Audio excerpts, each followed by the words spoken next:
ఇప్పటికే నెల్లూరు నుండి కొట్టుకుపోతున్న వైకాపాకు ప్రవాహంలో కనీసం గడ్డిపోచ కూడా దొరకకుండా లోయలో పడేలా ఏకంగా జిల్లా అధ్యక్షులు వేమిరెడ్డి ప్రభాకర్ రెడ్డి రాజీనామా చేశారు. వైకాపా పార్టీ వ్యవస్థాపకులలో ఒకరిగా వేమిరెడ్డిని చెప్పుకుంటారు. ఆర్థికంగా అండదండలు అందించారు.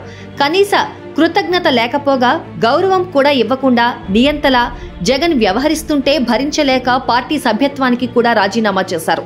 ఇప్పటికే మరో నమ్మకస్తుడు ఎమ్మెల్యే కోటం శ్రీధర్ రెడ్డి, ఎమ్మెల్యేలు మేకపాటి చంద్రశేఖర్ రెడ్డి అండ్ ఆనం రామనారాయణ రెడ్లు దూరమయ్యారు. మరోవైపు అనిల్ కుమార్ యాదవ్ ఓడిపోతారని నెల్లూరు నుండి పంపేయడం, పార్టీకి ఎందుకు కొరగాని కాకని అవినీతి గురించి రోజుకొకటి బయటకు రావడం, మిగిలిన వారిలో ఒకరైనా గెలుస్తారా అని నమ్మకం లేని దైన్య పరిస్థితులలో నెల్లూరుకే కాకుండా పార్టీకి కూడా పెద్దరెడ్డి అయిన వేమిరెడ్డి ప్రభాకర్ వీడ్కోలు చెప్పడం తాడేపల్లి అంతఃపురాన్ని ఆందోళనకు నెట్టింది.